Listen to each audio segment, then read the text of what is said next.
জান্নাতের স্বপ্ন দেখাইনি, সেহেতু যে ওভারনাইট আমরা সবকিছু করে দিতে পারবো না, এটা দেশের সাধারণ মানুষ জানে। মাননীয় স্পিকার, আজকে এখানে দেখেছি মাননীয় স্পিকার যে জান্নাত বিক্রির বিষয়ে প্রাথমিকভাবে ক্যাভিয়েট এম্পটার ইম্পোজ করা হলো।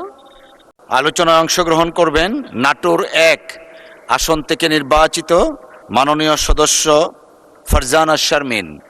ফারজানা শারমিন, আপনার সময় 7 মিনিট। ধন্যবাদ আপনাকে। ধন্যবাদ মাননীয় স্পিকার। মহান রাব্বুল আলামিনের দরবারে হাজার শুকরিয়া। ফারজানা শারমিন নামের পেছনে এমপি উচ্চারিত হয় ইদানিং। মাননীয় স্পিকার, ছোটবেলা থেকে বাবা খুব আদরের একটি নাম নিয়ে ডাকতেন, কাইলা বলে। দেখতে কালো তো সে কারণে। কালের পরিক্রমায় কলেজ, বিশ্ববিদ্যালয়, ঢাকা বিশ্ববিদ্যালয়ের আইন বিভাগ, তারপরে কর্মক্ষেত্রে যখনই কেউ শুনেছেন যে নাটোরের মেয়ে, বনলতাও বলেছেন কেউ কেউ।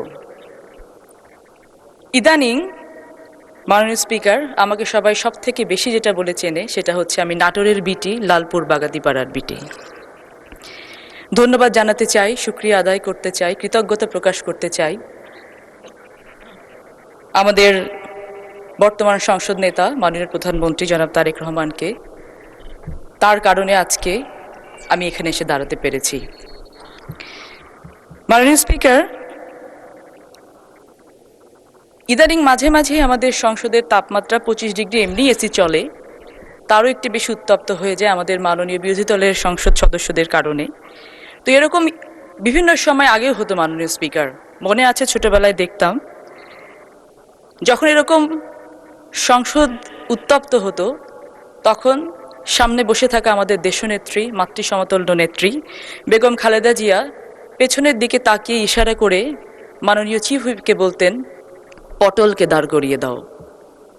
মাননীয় স্পিকার, আমি আজকে গর্ববোধ করি আমি আজকে সংসদে দাঁড়িয়ে আছি, সেই সংসদে যেই সংসদে আমার পিতা মরহুম ফজলুর রহমান পটল একটি সময় দাঁড়িয়ে দেশকে রিপ্রেজেন্ট করেছেন। আমি গর্ববোধ করি আমি আজকে সেই মন্ত্রণালয়ের দায়িত্বপ্রাপ্ত আছি, যে মন্ত্রণালয়ে দাঁড়িয়ে, যে মন্ত্রণালয়ে বসে আমার বাবা রাষ্ট্র ক্ষমতা পরিচালনা করেছিলেন একটি সময়। মাননীয় স্পিকার, আমরা দীর্ঘ একটি পথ পাড়ি দিয়ে এসেছি। অনেক অন্যায়, অত্যাচার, নির্যাতন, নিপীড়ন, 17 বছরের যন্ত্রণা, বঞ্চনা আমাদের হৃদয়ে ধারণ করে আমরা একটি ফাংশনাল পার্লামেন্টের শপথ করে এসেছি সবার কাছে।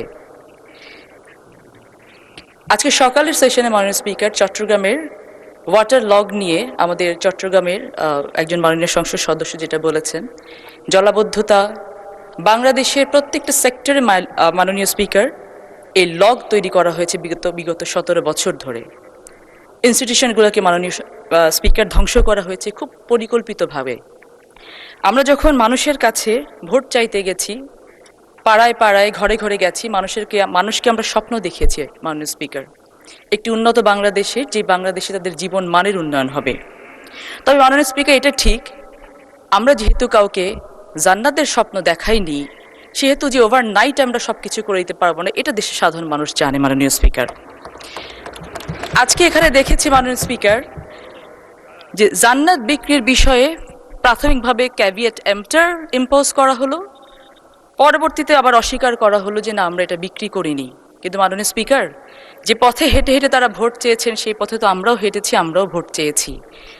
বিক্রি যাদের কাছে করেছেন তারা তো বলেছেন যে আপনারা গিয়েছিলেন বিক্রি করার জন্য।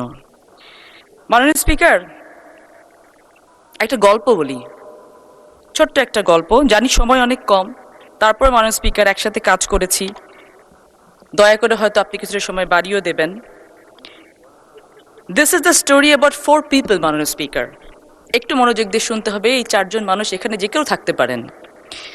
This is the story about 4 people, everybody, somebody, anybody and nobody. There was an important job to be done and everybody was asked to do that job, Honorable Speaker. Everybody was sure that somebody would do that work. Anybody could have done that job, but nobody did it. Somebody got angry because that was everybody's job. Everybody thought anybody could do it. And nobody realized everybody wouldn't do it. In the end, everybody blamed somebody when actually nobody asked anybody. Manani Speaker, the most important part of this story was not anybody, neither somebody, nor everybody, or nobody. It was actually the job that was supposed to be done, Manani Speaker. গল্পটা বলার পেছনে আগে অনেকগুলো কারণ আছে, অত কিছু বলতে গেলে 7 মিনিট পার হয়ে যাবে মাননীয় স্পিকার। তবে একটা কথা বলতে চাই যে সময়ে বাংলাদেশে কথা বলার জন্য ট্যাক্স হিসেবে জীবন দিতে হতো, সে সময় লাইভ প্রোগ্রামে টেলিভিশনের পর্দায় বসে তৎকালীন ফ্যাসিস্ট সরকার, ফ্যাসিস্ট শেখ হাসিনাকে সো কল্ড প্রাইম মিনিস্টার বলে উঠে এসেছে মাননীয় স্পিকার। এখন মাঝে মাঝে টকশোতে যখন ডাকা হয়, আন্তরিকতার সাথে সাংবাদিক ভাই বোনদেরকে বলি, টকশোটা করেছি অনেক, একটু ওয়ার্কশো করা দরকার। কিছু কাজ করে নিই, জবাবদিহিতার জায়গা জনগণের কাছে আছে, ফিরবো জনগণের কাছে, জবাব তাদেরকে দিব ইনশাল্লাহ। মাননীয় স্পিকার, ছোটবেলায় দেখেছি, আমরা সবাই দেখেছি, পাড়া মহল্লায় ঘুরে ঘুরে ঘুরে ঘুরে লেইস ফিতা লেইস বলে ফেরিওয়ালারা ঘুরতেন। কাচের চুড়ি, কপালের টিপ, চুলের ফিতা নিয়ে তারা বিক্রি করতেন। মাননীয় স্পিকার, 71 দেখিনি, 24 দেখেছি। মাননীয় স্পিকার, দেখেছি লেইস ফিতা লেইস স্টাইলে 71কে বিক্রি করতে করতে দেউলিয়া করে ফেলেছে মাননীয় স্পিকার একটি দল। ইদানিং আবার মাননীয় স্পিকার একই স্টাইলে জুলাইকে বিক্রি করার জন্য জুলাই লাগবে জুলাই বলা শুরু হয়েছে। মাননীয় স্পিকার, দেউলিয়া হওয়ার আগে বন্ধ হয়ে যাওয়া উচিত। আপনার মাধ্যমে পুরো সংসদকে জানাতে চাই, চেতনা বিক্রি করার না, ধারণ করার বিষয়। আপনার মাধ্যমে জানাতে চাই, let's focus on the spirit, not on the credit. মাননীয় স্পিকার, দেশ অনেক দিয়েছে। ভিকারুননিসা স্কুলে পড়েছি, কলেজে পড়েছি, পরবর্তীতে ঢাকা বিশ্ববিদ্যালয় আইন বিভাগে পড়াশোনা করেছি। মাননীয় সদস্য, আসলে আমাদের টাইম তো খুব লিমিটেড, তারপরে আপনাকে আর 3 মিনিট বাড়িয়ে দেওয়া হলো, দয়া করে 3 মিনিটের মধ্যে শেষ করবেন, ধন্যবাদ। মাননীয় স্পিকার, দুটো কথা না বললেই না। দেখেছি যে যখন এলাকার কথা বলা হয় তখন 2 মিনিট না 5 মিনিট বাড়িয়ে দেওয়া হয় মাননীয় স্পিকার। এরপর আমি এলাকার কথা বলার জন্য আরো 2 মিনিট বাড়িয়ে নিব আপনার কাছ থেকে। মাননীয় স্পিকার, আজকে দাঁড়িয়েছি বাংলাদেশের সবথেকে সর্বোচ্চ ডিগনিফাইড একটি প্ল্যাটফর্মে মাননীয় স্পিকার। এই প্ল্যাটফর্ম যারা আমাদেরকে করে দিয়েছেন, কথা বলার সুযোগ করে দিয়েছেন মাননীয় স্পিকার, সেই সাধারণ জনগণের জন্য আজকে আমাদের কাজ করার সময় এসেছে। এই কাজ করার সময়ে মাননীয় আসসালামু আলাইকুম রহমতুল্লাহি ওয়া বারাকাতুহু। সম্মানিত দর্শক, বাংলাদেশ সরকারের সাবেক অন্তর্বর্তীকালীন সরকারের প্রধান জনাব ডক্টর মোহাম্মদ ইউনূস, যিনি সারা দুনিয়াতে নোবেল লরিয়েট হিসেবে সমধিক পরিচিত, তিনি এখন ফ্রান্স ভ্রমণে আছেন। তার যারা লোকজন, এখন বাংলাদেশে বহু সংখ্যক লোকজন আছেন যারা ডক্টর মোহাম্মদ ইউনূসের ভক্ত, এবং তারা মনে করেন যে ডক্টর মোহাম্মদ ইউনূসকে দিয়ে আগামীতে আরও বড় কিছু হবে। তারা মনে করেন যে ডক্টর মোহাম্মদ ইউনূস আবার ক্ষমতায় আসবে, এবং আবার যখন তিনি ক্ষমতা আসবেন তখন আর তাকে ক্ষমতা থেকে নামানোর কোনো শক্তি থাকবে না। আমরা যারা সামাজিক মাধ্যমে কাজকর্ম করি, আমাদের এই যে বিভিন্ন পোস্ট, কমেন্ট বা এই যে ভিডিও কন্টেন্ট আমরা তৈরি করি, এগুলোর মধ্যে যারা বক্তব্য দিতে আসেন, তাতে করে সামগ্রিক একটা চিত্র ফুটে ওঠে যে আওয়ামী লীগের কত পার্সেন্ট লোক আছে, বিএনপির কত পার্সেন্ট লোক আছে, এনসিপি জামাত বা ডক্টর ইউনূসের সমর্থকের সংখ্যাই বা কত। তো সেদিক থেকে ডক্টর মোহাম্মদ ইউনূসের যে লোকজন, তারা এখনও বেশ সক্রিয়, তাকে সবাই স্যার ডাকেন, এবং যারা এই মুহূর্তে তাকে নিয়ে সমালোচনা করছেন বাংলাদেশ, তাদেরকে সবাই মনে করেন, ডক্টর ইউনূসের যারা লোকজন মনে করেন যে এরা দেশদ্রোহী, এরা ভালো চায় না। তো তাদের বক্তব্য অনুযায়ী ডক্টর মোহাম্মদ ইউনূস খুবই গুরুত্বপূর্ণ কাজে খুবই গুরুত্বপূর্ণ কাজে তিনি ফ্রান্সে গিয়েছেন। অন্যদিকে যারা ডক্টর মোহাম্মদ ইউনূস বিরোধী লোক, তারা কয়েকটি শিবিরে বিভক্ত হয়ে নানা রকম সমালোচনা করছেন। একজন বলার চেষ্টা করছেন যে, একদল বলার চেষ্টা করছেন যে আহা, এই লোকটা কেন বারবার বিদেশে যায়, বিদেশে কেউ এখন আর তাকে পাত্তা দেয় না, ফকিরের মতো রাস্তাঘাটে ঘুরে বেড়ায় এবং ফ্রান্সের ফুটপাত দিয়ে যেভাবে 3-4 জন লোক নিয়ে তার যে মহিলা সহকর্মী সামিয়া, না ওনার নাম হলো লামিয়া মোরশেদ, তো তাকে নিয়ে যেভাবে তিনি ঘুরে বেড়াচ্ছেন, এতে বাংলাদেশের আর ইজ্জত বলে কিছু রইল না। একজন সাবেক প্রধানমন্ত্রীর পদমর্যাদা সম্পন্ন ব্যক্তি, তো তার তো একটা ইজ্জত বোধ থাকা উচিত, বয়স বলে একটা কথা। তারপরে নিজেকে তিনি যেভাবে একটা ওভার রেটিং করেছেন, সেখানে তিনি যখন আমাদের রাষ্ট্রের অর্থ ব্যয় করে বিদেশে গেছেন, সে কি রাজকীয় অবস্থা। প্রতিদিন যে হোটেলে থেকেছেন এক এক রাতে, তার শুধুমাত্র তার যে ব্যক্তিগত রুম, সেটির ভাড়া ছিল 40 লাখ টাকা।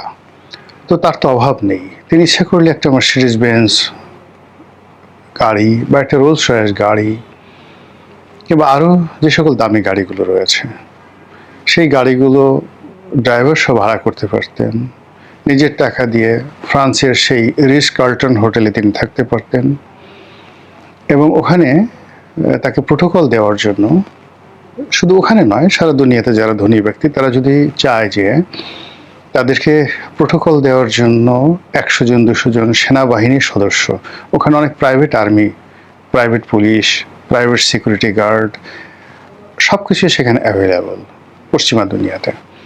তো তিনি যদি চাইতেন যে বাংলাদেশে তিনি যেভাবে ভিভিআইপি প্রোটোকল পাচ্ছেন, এসএসএফ এর প্রোটোকল পাচ্ছেন, ওটা তার নিজের পকেটের পয়সা খরচ করে তিনি যদি ফ্রান্সে ওইরকম একটা প্রোটোকল নিতে চাইতেন, এটা তার জন্য ওয়ান্টুর বিষয়। তো তিনি সেটা কেন করেননি? আর বাঁচবেনই বা কয়দিন, তার এত টাকা দিয়ে কী হবে? তিনি যেহেতু বাংলাদেশে একটা ল্যাভিশ জীবনযাপন করছেন, সেই জীবনযাপনের সঙ্গে, যেমন তিনি যে বিল্ডিংয়ে থাকেন, গ্রামীণ ব্যাংক ভবন বা গ্রামীণ সেন্টার বা ইউনুস সেন্টার, এগুলো সব শত কোটি টাকার ভবন।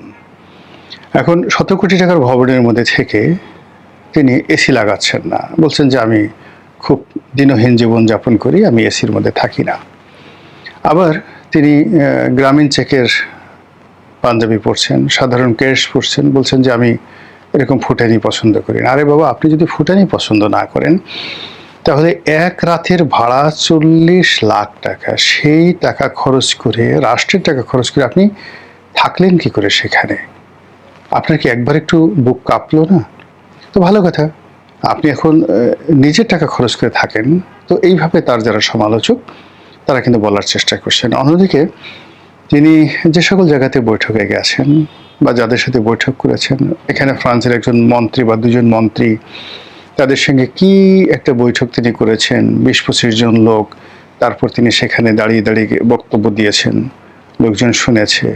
আবার এগুলো তার যে ফেসবুক পেজ আছে, ইউনুস সেন্টারের ফেসবুক পেজ আছে, সেখান থেকে আবার তিনি প্রচার করছেন। তো এই যে একটা প্রচার প্রোপাগান্ডা পছন্দ করা মানুষ, সারা দুনিয়া ঘুরে বেড়ানো মানুষ, সেই মানুষটি আবার প্যারিসের যে মেয়র, তার সঙ্গে দেখা করেছেন। তো সেই ছবিটা আমি দেখলাম, আমার কাছে মনে হলো যে এরকমভাবে অপমানিত হয়ে কারোর সঙ্গে দেখা না করাটাই সবচেয়ে উত্তম কাজ।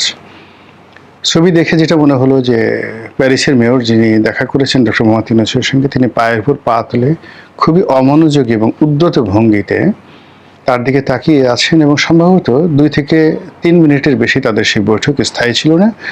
আর ডক্টর মোহাম্মদ ইউনূস অনেকটা দীনহীন, ফকির, মিসকিন, অভাবী, গরিব, এরকম একটা অভিব্যক্তি নিয়ে বহু দূরে, মানে তিনি একটা উঁচু চেয়ারে বসে আছেন, আর তার অদূরে ডক্টর মোহাম্মদ ইউনূস একটা নিচু, সেটা সোফা টাইপের একটা ছোট যে চেয়ার আছে, সেখানে তিনি বসে আছেন।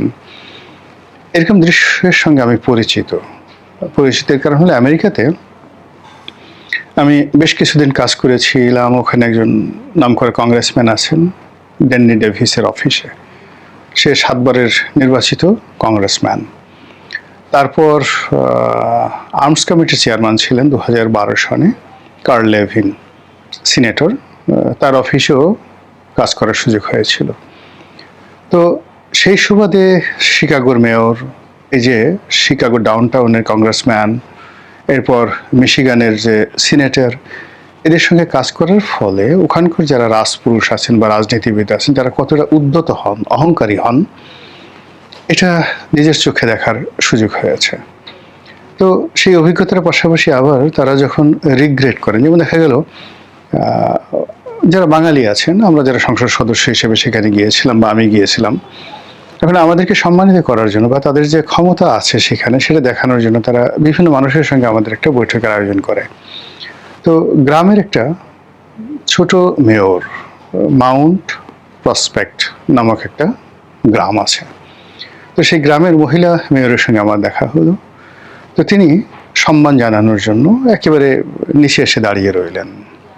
আচ্ছা, তো তার চোখে মুখে দেখা যাচ্ছিল যে তিনি আমাকে সম্মান করছেন। অন্যদিকে আরেকটি শহরে গিয়ে ওর সাথে আরেকটু বড়, সেটা অনেকটা উপজেলা পর্যায়ের একটা মেয়র। তো তার সঙ্গে ওখানকার বাঙালিরা আমার একটা বৈঠকের ব্যবস্থা করলো। মেয়র সম্ভবত রাজি ছিলেন না। 2 থেকে 3 মিনিটের জন্য আমি সেখানে গেলাম, কথা বললাম, এবং তার যে আই কন্ট্যাক্ট এবং তার যে ওই যে বসার ভঙ্গি এবং আমাকে যে চেয়ারে বসিয়ে তিনি যে চেয়ারে বসেছিলেন, ওটার মধ্যেই বোঝা যাচ্ছিল যে তিনি আমার যে উপস্থিতি সেটি পছন্দ করছেন না। ঠিক ওইরকম একটা দৃশ্য এই ডক্টর মোহাম্মদ ইউনূসের এই বৈঠকের মধ্যে ফুটে উঠল। এটা দেখে আসলে আফসোস হচ্ছে যে আমরা যাকে নেতা মানি, আমরা যাকে মাথার মুকুট করে নাচি, আমরা যাকে প্রায় 18 মাস আমাদের অর্থ দিয়ে, বৃত্ত দিয়ে, বৈভব দিয়ে যাকে সর্বোচ্চ পর্যায়ে রেখেছিলাম, তার আজ এত অবনতি কেন হলো? অ্যাটলিস্ট শেখ হাসিনা পালিয়ে গেছেন বা ধরেন তাকে তাড়িয়ে দিচ্ছেন বা তিনি চলে গেছেন, হোয়াট এভার মেবি, কিন্তু তিনি তো একটা সম্মান নিয়ে আছেন বিদেশের মাটিতে, একটা রাষ্ট্রীয় প্রোটোকল নিয়ে আছেন। তো সেখানে ডক্টর মোহাম্মদ ইউনূস তিনি যাবেন, সেক্ষেত্রে আমাদের ফ্রান্সের রাষ্ট্রদূত আছেন, তিনি থাকতে পারতেন। তারপর ওখানে বাঙালি কমিউনিটি তাকে নিয়ে মাতামাতি করতে পারতো, আরও অনেক কিছু। সেগুলো না করে তিনি যেভাবে ঘুরে বেড়াচ্ছেন, এর সাথে ওনার না যাওয়াটাই ভালো ছিল। উনি আসবেন কিনা আই ডোন্ট নো, বা উনি যদি আবার আসেন সেটার প্রতিক্রিয়া কী হবে বা কী প্ল্যান হবে, এগুলো নিয়ে কিন্তু আলাপ আলোচনা হচ্ছে বাংলাদেশে। এবং একই সঙ্গে মানুষের যা হয় সন্দেহবাতিক যে মন, সেই মন থেকে অনেকে বলার চেষ্টা করছেন তিনি সেখানে গিয়ে বিভিন্ন রকম আঙ্কুপাঙ্কুর সাথে বৈঠক করছেন। বিভিন্ন যারা ভাগনার গ্রুপ রয়েছে, ভাড়াটিয়া যারা রাশিয়া এবং অন্যান্য দেশগুলোতে যারা এই ভাড়াটিয়া সৈন্য হিসেবে কাজ করে এবং যাদের সারা দুনিয়াতে গুপ্ত ঘাতক রয়েছে, এরকম লোকের সঙ্গে তার নাকি সাক্ষাৎকার হয়েছে, এরকম কথাবার্তা কিন্তু আমাদের দেশে অনেকে বলার চেষ্টা করছেন। এবং সবাই আশঙ্কা ব্যক্ত করছেন যে ডক্টর মোহাম্মদ ইউনূস তার যে ম্যাটিকুলাস ডিজাইন সেটা থেমে নেই, তিনি জাস্ট একটি স্থানকাল পাত্র পরিবর্তন করেছেন, কিন্তু তার মনের মধ্যে যে খায়েশ, এটা কত চরম যে 1/11/2006 থেকে তিনি যে খায়েশ মনের মধ্যে লালন করেছিলেন, সে খায়েশটা তার শুরু হয়েছিল 1986 সন থেকে। 1986 সন থেকে যে খায়েশ শুরু হয়েছিল, এটা 2006 সনে তিনি বাস্তবায়ন করতে গিয়েও তিনি পারেননি। এর মধ্যে 2বার তিনি তত্ত্বাবধায়ক সরকারের উপদেষ্টা হয়েছিলেন। তারপরে সে 2024 সনে তিনি পরিপূর্ণভাবে তার খায়েশ বাস্তবায়ন করার চেষ্টা করলেন। 2006 থেকে 2024 কত বছর হয়, এবং এই সময়টার মধ্যে তিনি সর্বোচ্চ চেষ্টা করেছেন তার সব কিছু, তার কামনা বাসনা, তার লোভ লালসা, তার প্রেম প্রীতি, তার plan programme, whatever maybe, সব কিছু তিনি করার চেষ্টা করেছেন। এবং এই কাজগুলো আনফিনিশড অবস্থায় রয়ে গেছে। ফলে সেই আনফিনিশড অবস্থায় তার দেহে যতক্ষণ প্রাণ আছে, অর্থাৎ ক্ষমতা এমন একটা জিনিস, এটা একেবারে কবরে এক পা নিয়ে গেল, মানুষ কিন্তু ক্ষমতা ছাড়তে চায় না। তো সেক্ষেত্রে ডক্টর মোহাম্মদ ইউনূসের যে ক্ষমতার ত্যাগ, সেই ক্ষমতা ত্যাগটি স্বাভাবিক ছিল না, এটি অস্বাভাবিক ছিল এবং তার ইচ্ছার বিরুদ্ধে হয়েছে, তার মনের বিরুদ্ধে হয়েছে, পরিবেশ এবং পারিপার্শ্বিকতার কারণে হয়েছে। কাজে তিনি আবার ফিরে আসতে চাইবেন এবং ফিরে আসার জন্য তিনি আরও অনেক ম্যাটিকুলাস ডিজাইন করবেন। এটা যারা সন্দেহ করছেন তারা ডক্টর মোহাম্মদ ইউনূসের এই যে প্যারিস সফর, এটিকে কিন্তু খুব স্বাভাবিকভাবে নিচ্ছেন না। আল্লাহ আমাদের সবাইকে হেদায়েত দান করুন, হেফাজত করুন।